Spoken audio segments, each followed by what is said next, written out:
What's going on, guys? Are you tired of high magic settings? Are you tired of mages running all over? Do you wish the big six just, was never, ever invented? Well, I have the video for you.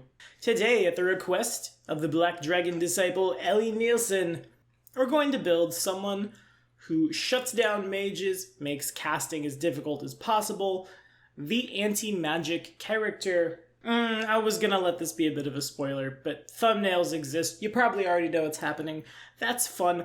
There's no way to do this without building a whole party. If you're liking what you're seeing, like, subscribe, ding that bell. For more of your Pathfinder 1st and 2nd edition content today. This video was brought to you in part by the woman who requested it, Miss Ellie Nielsen. I'm recording this Thursday night. It'll go live Saturday morning, shortly after Doomsday Dawn, that Ellie has to miss due to a personal emergency, and unfortunately she will not be joining us for Carrion Crown. So I know we've all said it a million times in the Discord. Here's 1,000,001. Ellie, thank you for your time. Thank you for your support. I, of course, will leave your seat open, should you like to come back and hang with us.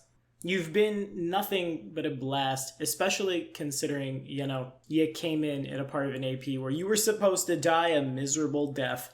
Stay classy out there. Now, let's hit it. Okay, so down to brass tacks just straight away with this one.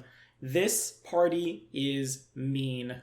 Something tells me a GM is going to get more mileage out of this than anybody else.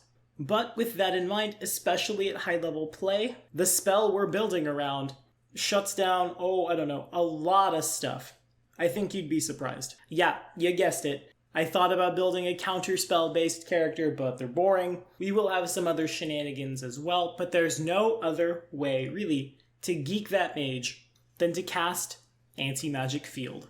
It creates a 10-foot radius emanation centered on you for 10 minutes per level.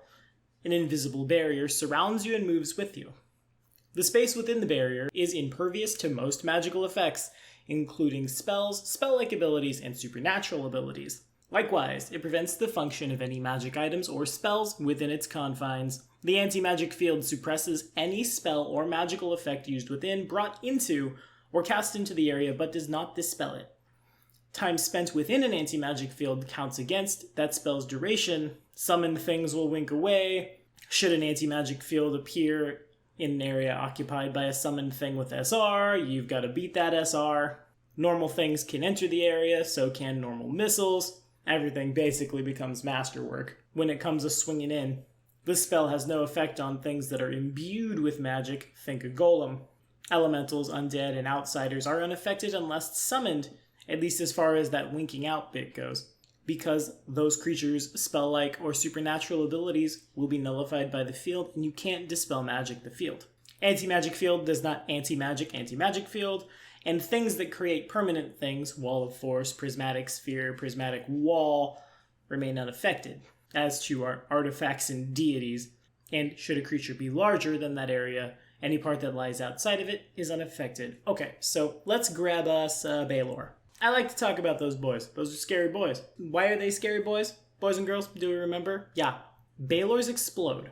Baelor's Explode is a supernatural ability. A supernatural ability that is shut off by the anti-magic field. Same is true with their Vorpal Strike, their Flaming Body, and all those spell-like abilities, to say nothing of someone who's wearing the Big Six. If you don't know what that is, follow this card right up here. We'll teach you all about it.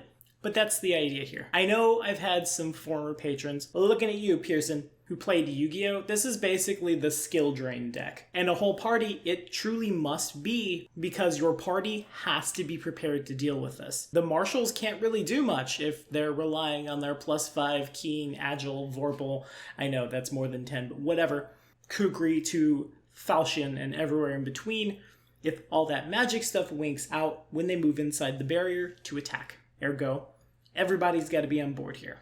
Now, to our race. This build will take a little while to get up to par. Anti-Magic Field is a powerful spell. We won't have it from jump.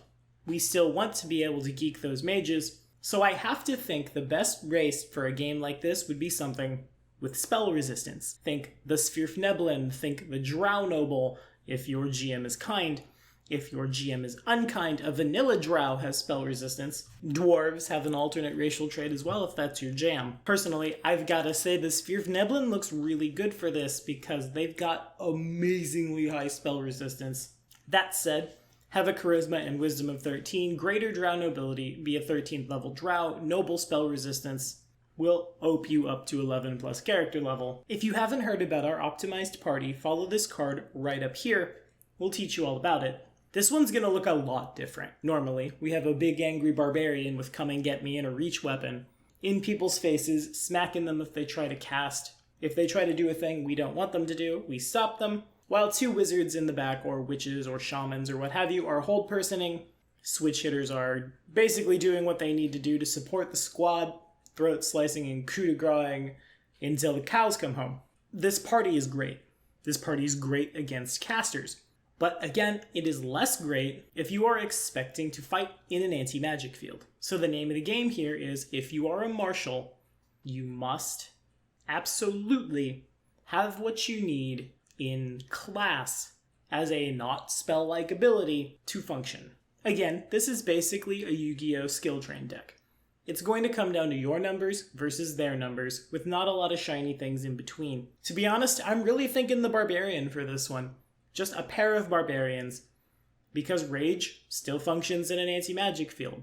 You definitely still want to have the big 6 for when the anti-magic field is not up. But again, if we're nuking down everybody's stats, bringing them down to our level, we want to make sure we can bring ourselves back up. I suppose also, really quickly, I need to credit Chase for that notion.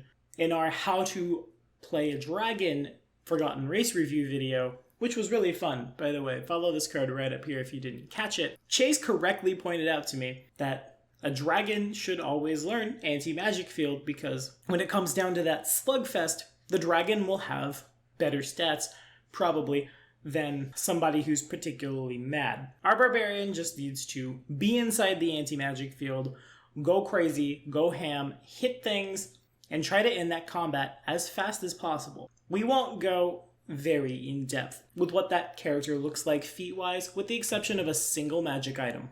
That single magic item is known as the Equalizer Shield. This bad boy will set you back a lot of gold. Remember, there's a wizard in squad, though. The wizard will probably be able to get it to you for half the cost, though it's going to take a long time to spit out.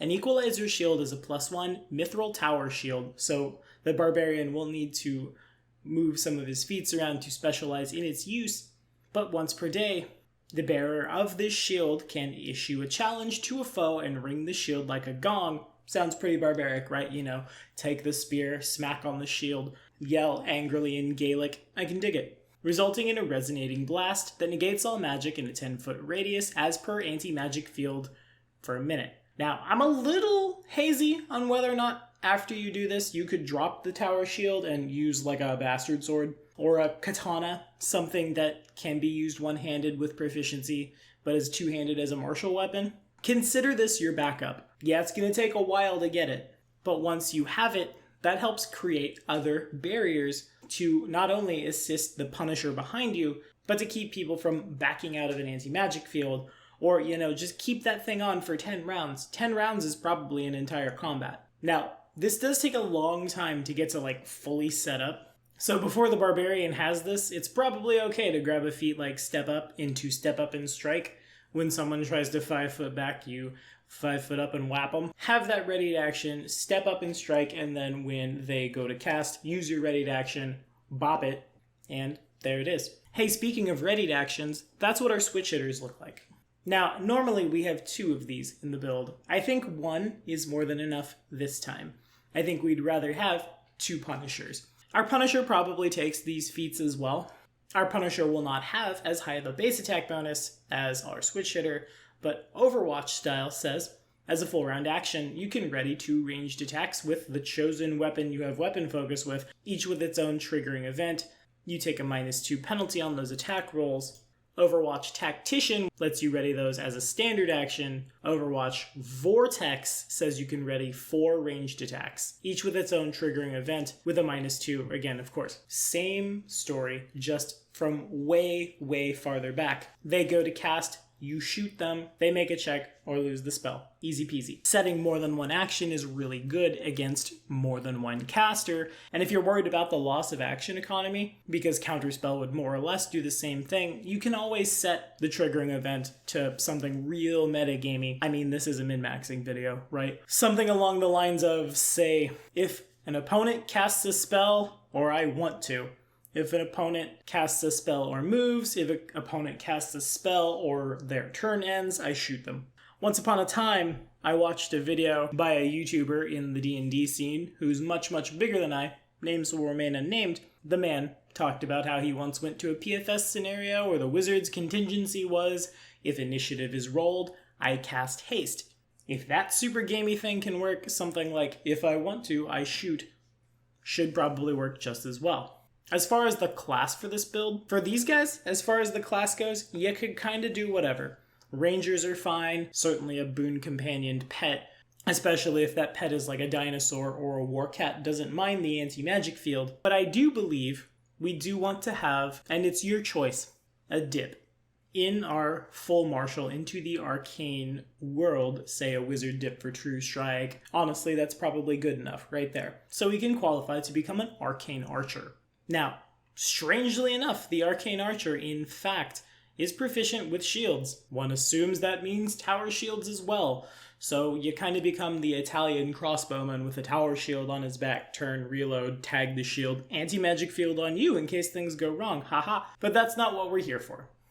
We only really need to be here for about 4 levels, because we want to grab us Seeker Arrow. At 4th level, an Arcane Archer can launch an arrow at a target known to him within range, and the arrow travels to the target even around corners. Only an unavoidable obstacle or the limit of the arrow's range prevents its flight. This ability negates covering concealment, but otherwise is rolled normally. It's a standard action, shooting the arrow is part of the action. The Arcane Archer can use this ability once per day at 4th level, and 1 additional time per day for on and on and on. Why do we need that, you ask? Well, that's where our Punishers come in. Our Punishers are going to be Arcane Archers as well. They're going to be wizards up to level 12, getting to that 2nd attack finally and into 6th level spells. Then we'll run Arcane Archer, and probably go to 4th, but really we only needed a 2nd level Arcane Archer for Imbue Arrow. I didn't realize I liked this prestige class. I kind of thought this prestige class was like a bad gish from the early days of 3.5. However, Imbue Arrow is exactly what we need. An anti-magic field is normally centered on us. An anti-magic field is normally not super big. However, at 2nd level, an Arcane Archer gains the ability to place an area spell upon an arrow. When the arrow is fired, the spell's area is centered where the arrow lands, even if the spell could normally be centered only on the caster. This ability allows the archer to use the bow's range rather than the spell's range. A spell cast in this way uses its standard casting time, and the Arcane Archer can fire the arrow as part of the casting. The arrow must be fired during that round or the spell is wasted. If the arrow misses, the spell is wasted. So basically, you cast an anti-magic field into that arrow. Remember, to target a square, you're looking at a DC 5. Even the wizard with the really bad bab can realistically hit a 5. If you, the Punisher wizard, what? That's so weird, are worried about how this is going to pan out, like say maybe you need to stick that arrow in the side of a dragon, so suddenly there's an anti-magic field centered on him, lol. A quickened True Strike prior looks pretty good. Couple that with something along the lines of Wall of Force, which remember can exist in an AMF, and suddenly, for rounds per level, you've created an invisible wall, so Seeker Arrow can go around. Just make sure by the time that thing enters the AMF, it has a straight path. Hardness 30 and 20 per caster level HP means not a lot of things are going to get through a Wall of Force. Spears of Annihilation, Rods of Cancellation, all stop functioning inside an AMF. 1 10-foot square per level is enough for you to basically play Legos with the battlefield. Our Punisher doesn't attack of opportunity when someone casts or does a thing we don't want them to. No, we just box them in. Let the barbarian sometimes do all your carrying, this time do all your brutal murdering.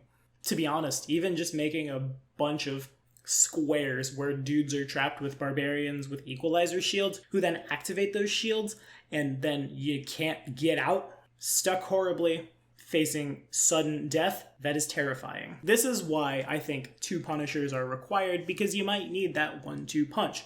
You might need to delay a little bit, cheat the initiative, or start a surprise round in such a way that the Wall of Force is cast right before the anti-magic field is Seeker arrowed in. That said, the Divination Arcane School looks amazing for this build. Receiving a bonus on initiative equal to half your wizard level. Make sure we go first, make sure we can set up, make sure things are negated, and here come the barbarian to do the smashing. Now, really quickly, I guess I should say, this party's mileage probably will vary. If you're fighting things with a lot of extraordinary abilities, not a lot of spells, not a lot of sues, not a lot of magic items, sure.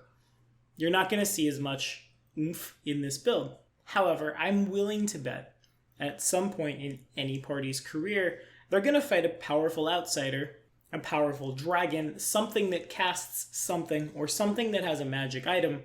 And when that happens, this build is raring to go. When it doesn't happen, it's still fine. You've still got 2 control casters, a ranged marshal, and 2 big, burly, angry marshals, and that's why the big 6 remains important for this party. Especially considering 3 out of the 5 members of the party may never go inside that anti-magic field. So if something should go wrong, of course they're going to want as big a saves as they can get. That said, this party should probably be able to kill just all the things forever, and truly, you should have the edge in a lot of combats moving forward. What do you guys think? Have we played a party like this? Have we fought in encounters like this in our games? And what would you do to make this group of hardened mage geekers even scarier? Throw it in the comments. We'll keep that conversation going. We have not 1, not 2, but 3 third-party Pathfinder 1st Edition min-maxing videos coming up next. Now, just to let everybody know, I will be on vacation for the overwhelming majority of the next week, and basically as soon as I come back, I'm in the process of moving. So we might be a week behind getting the next video out. I apologize in advance if for basically the first time in my career I've missed a deadline. I promise, if I do, we'll be right back at it. And we will be right back at it in Final Fantasy D20. We will showcase Josh's character, the Lizard Wizard. We'll be talking about a Gestalt, Black Mage, Gambler. Cue that Final Fantasy battle music. We'll see you next time.